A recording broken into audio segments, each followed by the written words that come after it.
Okay, thank you, Tom, for this introduction. I borrowed this title from a great documentary movie that you should everybody see.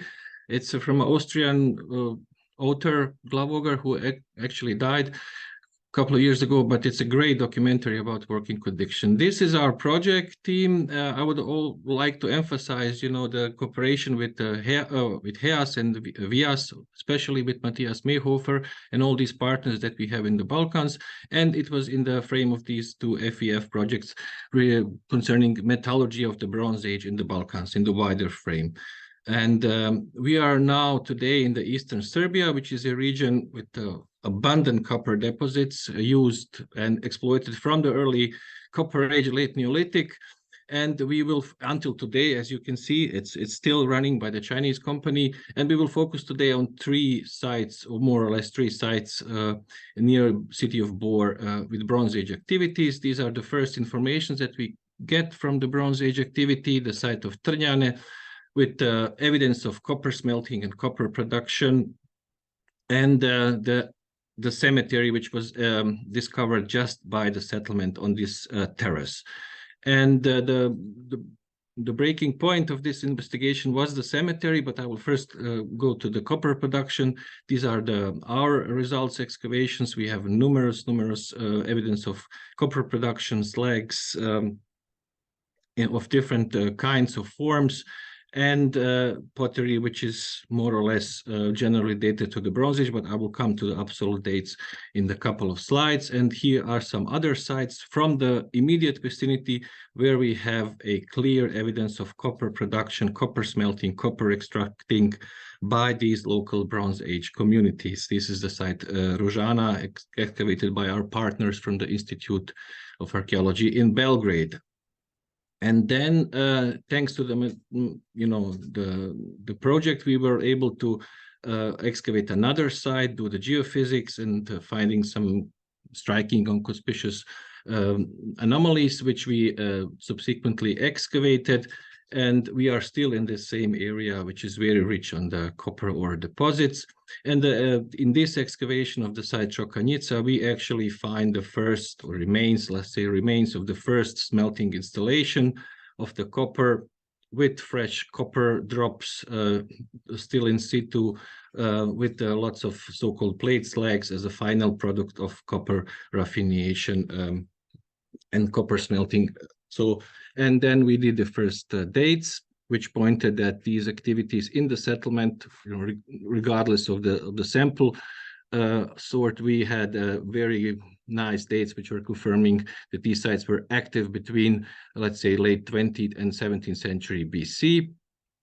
And we took samples from bones, from slags, and thanks to the work of Matthias Mayhofer and analyzing the different slag types, we can now assume that the copper production was in 3 steps. Let's say we can differentiate 3 steps from the ore to the plat slag, and always, becoming the more pure copper. And in the subsequent step, we also did some analysis to see where this copper was strayed, and we found objects in the vicinity that were made of this copper using the lead isotope analysis as the most robust actually tool to verify the provenance of the copper used in the metallurgy.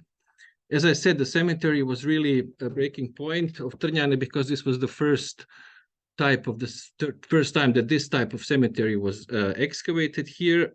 And in this Trnjane site in the late 80s, 43 graves were discovered with urns put in this circular stone constructions, and almost no burial gifts.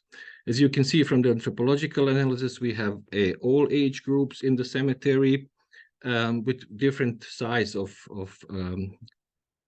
these stone tombs. But as I said, very, very little other stuff found in the graves, apart from the urns and the cremated remains put in the urn. So initially, this was assigned to the late Bronze Age, and the previous researchers saw connection with the Urnfield culture, and they thought that this is also some kind of fringe phenomenon which is connected to the late Bronze Age, to the Urnfield culture. mainly because of the way how the people treat their deceased community members. In the meantime, there were several other cemeteries of the same appearance and the same burial practice which were discovered.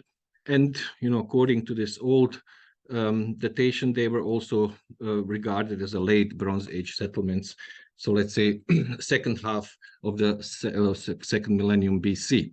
They have the same material culture. And then we started the excavation of another cemetery in order to get fresh samples, of course, for the C14 dating, and to understand more deeply this burial practice. And this is the site Hajdučka Česma. Geophysics, first excavation, cemetery of the same appearance, graves with the tombs, but again, very, very little burial gifts, although these communities or these cemeteries are surely connected or associated with the settlements who produced copper. So we have a copper producing society, which is actually, at least in the archaeological terms, not gaining any kind of wealth. And here, again, anthropological analysis showing that we are here dealing with a communal graveyard burial ground with all age groups, and even the layering of cremated remains in the urns according to the anatomical order. So we have all age groups, of course, both sexes, and very little evidence of copper producing in the cemeteries. And then when we did all these C14 dates for the sites that we excavated and sites that were excavated before us, we got a clear picture that we are here definitely not dealing with the late Bronze Ages previously thought or before our work, but we are at least 400 or 500 years back in time. So we have copper producers in the Eastern Serbia, which we, in terms of archaeological record, we don't see any kind of wealth accumulation or prosperity, either in the settlements which are not fortified or in the graves. And then we have this switch, or let's say break, after the 1600 BC that still needs to be explained.